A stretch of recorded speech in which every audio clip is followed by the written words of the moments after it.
नमस्कार, मी doctor Gopal Landge, general physician, Wardha.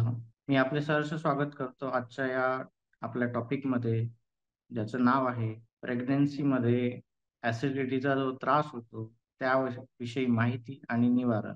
प्रेग्नन्सीमध्ये आपल्या इकडे प्रेग्नन्सीमध्ये ॲसिडिटी का बरं वाढते? याचे बरेचसे कारणं आहेत. त्यामध्ये प्रामुख्याने पहिलं कारण आहे हार्मोनल चेंजेसमध्ये ॲसिडिटी प्रमाण खूप जास्त प्रमाणात वाढून जाते. त्याच्यानंतर जशी-जशी गर्भाशयाची वाढ होते प्रेग्नन्सीमध्ये, त्यामध्ये आपल्या अन्ननलिकेवर प्रेशर आणून आपली पचनशक्ती कमी होते.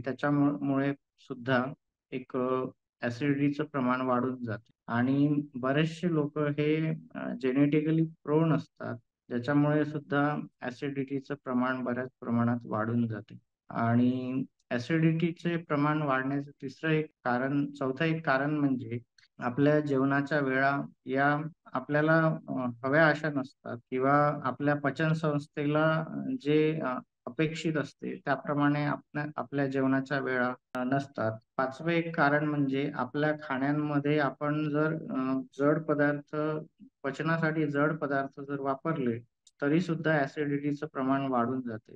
चौथा 6वं कारण जे आहे ॲसिडिटी वाढण्याचं, याच्यामध्ये आपल्याला पुरेसा जर आराम मिळत नसेल, तरी सुद्धा ॲसिडिटी वाढू शकते. 7वं कारण जे आहे, की एक लाईफस्टाईल आपली व्यवस्थित नसेल, आपल्या आयुष्यामध्ये स्ट्रेस असेल, चिंता कुठल्याही कारणाने येणारा स्ट्रेस असेल, तरी सुद्धा आपली ॲसिडिटी वाढून जाते आणि या वाढण्याचं पुन्हा एक कारण असं आहे, की त्याच्यामध्ये आपल्याला पचन संस्था तर तिचं शक्ती कमकुवत असते पचन संस्थेची किंवा पचन संस्थेमध्ये काही अडथळा जर निर्माण झाला, जसं की कॉन्स्टिपेशनचे आजार आहेत, त्यामध्ये सुद्धा ॲसिडिटीचं प्रमाण वाढून जातं. ॲसिडिटी शमवण्यासाठी मार्केटला बरेचसे औषधं उपलब्ध आहेत. औषधं हे एक अँटासिड्समध्ये उपलब्ध आहे.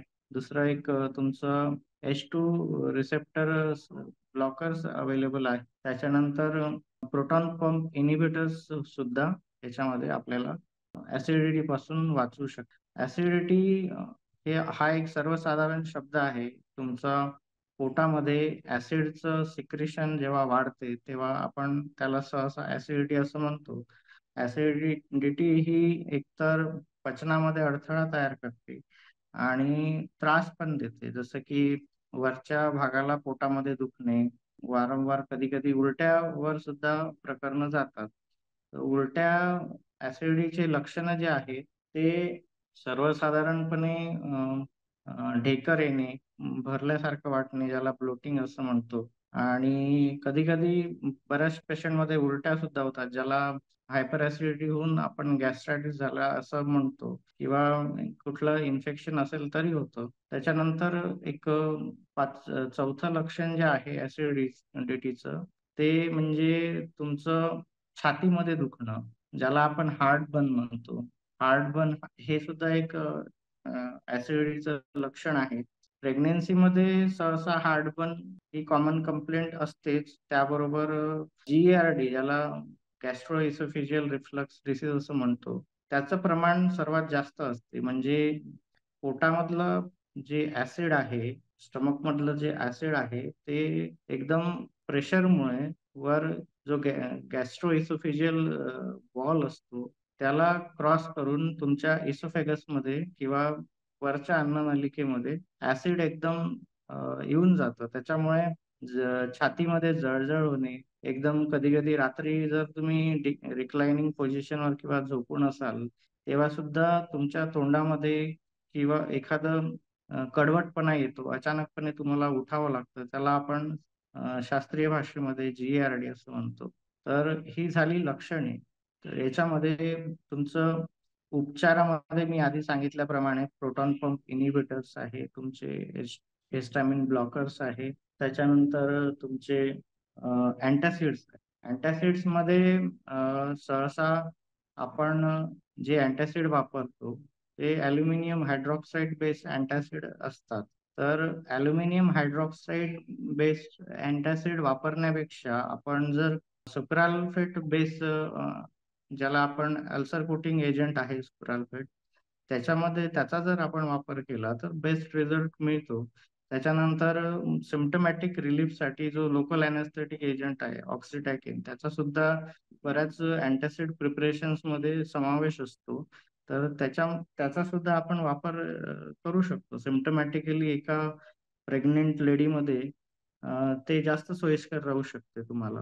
आणि सिम्प्टमॅटिकली जर पेशंटला रिलीफ मिळाला लवकर लवकर, तर डिसीज जो आहे इन बॅकग्राऊंड तो सुद्धा तुमचा जाऊ शकतो, लवकर जाऊ शकतो आणि पेशंटला एक स्ट्रेस रिलीफ सुद्धा होतो सिम्प्टमॅटिक रिलीफ दिल्यामुळे. आणि तुमचं जे डिसीज प्रोग्रेशन आहे ते थोडं थांबून जातं. त्याच्यानंतर तुमचं अँटासिड प्रिपरेशन्समध्ये जसं डॉक्टर रेड्डीज कंपनीकडून ओमेझो हे एक प्रिपरेशन आहे, ज्याचा आम्ही आमच्या जनरल प्रॅक्टिसमध्ये बऱ्याच वेळा उपयोग करतो. त्याचा रिझल्ट बेस्ट आहे. बाकी सारे बरेचसे प्रिपरेशन्स आहे, त्याचा सुद्धा आपण वापर करू सुक्राल्फेटचा यूज सुद्धा करू शकतो. त्याच्यानंतर प्लेन सुक्राल्फेट ज्याला आपण म्हणतो, विदाउट एनी कॉम्बिनेशन, जर हार्ट बर्न नसेल तर. त्याच्यानंतर तुमच्या प्रोटॉन पंप इन्हिबिटर्समध्ये जसं ओमेप्राझोल आहे, रॅबेप्राझोल आहे, पॅन्टोप्राझोल आहे, याचा सुद्धा आपण हे एक थोडं सेफ ऑप्शन राहील प्रेग्नन्सीमध्ये, त्याचा सुद्धा आपण वापर करू शकतो. त्याच्यानंतर तुमचे हिस्टामिन ब्लॉकर्स आहे, जे त्याचा सुद्धा एक आपण वापर करू शकतो. त्याच्यानंतर आपण आतापर्यंत बघितलं की बिमारी होण्याची कारण काय आहे, तुमचं बिमारी कशामुळे तुमची ऍसिडिटी जी नावाची जी बिमारी आहे, त्याला आपण ऍसिड पेप्टिक डिसऑर्डर्स म्हणतो आम्ही शास्त्रीय भाषेमध्ये. ते जर थांबवण्यासाठी तुमचं आतापर्यंत औषधोपचार आणि त्याचे हे बघितले आपण, कारण बघितले. आता आपण ऍसिड पेप्टिक डिसऑर्डर ज्याला आपण ऍसिडिटी म्हणतो, ते होऊच नये म्हणजे पेशंटला बिमारी झाल्यानंतरचा उपचार आपण बघितला आणि त्याचे कारण बघितले. आता पेशंटला बेसिकली बिमारी होऊ नये, कारण की ऍसिड पेप्टिक डिसऑर्डर हा एक लाईफस्टाईलचा आजार आहे. तुमची लाईफस्टाईल जर खराब असेल तर तुमच्यामध्ये हा आजार होणार.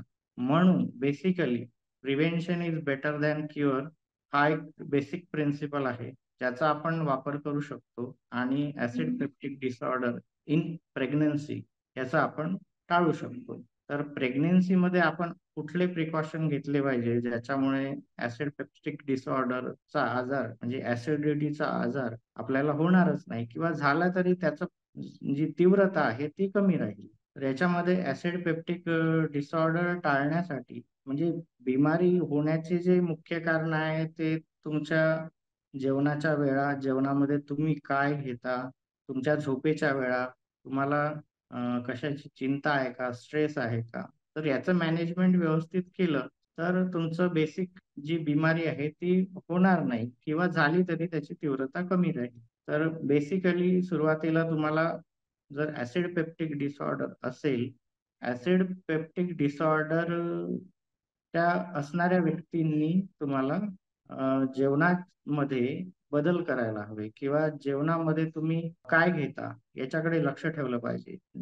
पचायला जड असणारे अन्न तुम्ही टाळायला हवे. तळलेले पदार्थ, मैद्याचे पदार्थ, रेडीमेड शुगर्स, तुमचे डाळीचे पदार्थ, बेसन, काही भाज्या आहेत त्या सुद्धा टाळायला हव्या. जसं बटाटे खाल्ल्याने ऍसिडिटी वाढून जाते, असं बऱ्याच लोकांमध्ये होते.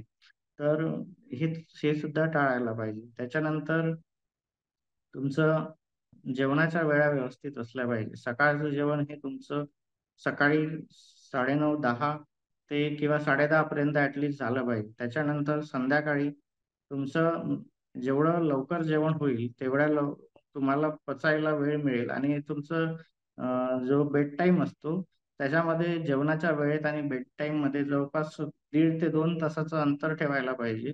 आणि जेवणानंतर थोडं शतपावली करायला पाहिजे. एक लाईफस्टाईल मॉडिफिकेशन जर तुम्ही केलं तर त्याच्यामध्ये ऍसिडिटीमध्ये तुम्हाला नक्कीच फायदा होईल. त्याच्यानंतर तुमच्या जीवनशैलीमध्ये थोडेसे बदल करायला हवे, ज्याच्यामध्ये तुम्हाला थोडं वॉकिंग सुद्धा आवश्यक आहे. त्याच्यानंतर तुमच्या स्ट्रेस मॅनेजमेंट तुम्हाला करायला हवं. त्याच्यानंतर तुम्हाला खाण्यामध्ये एकदम गोड पदार्थ, फॅटी ॲसिड, मसालेदार, प्रोटीनयुक्त पदार्थ, कॅफीन, चॉकलेट, शीतपेय, कार्बोनेटेड पेय हे सुद्धा टाळायला हवे. त्याच्यानंतर तुम्हाला जेव्हा तुम्ही झोप घेता तेव्हा तुमच्या डोक्याचा भाग हा 6 ते 8 इंच पायाच्या भागापेक्षा उंच असायला हवा. तो समतल नसावा.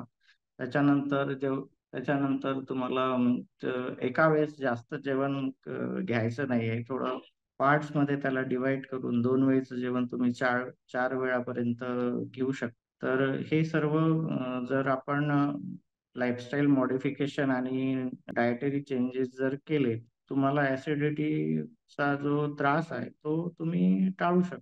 धन्यवाद.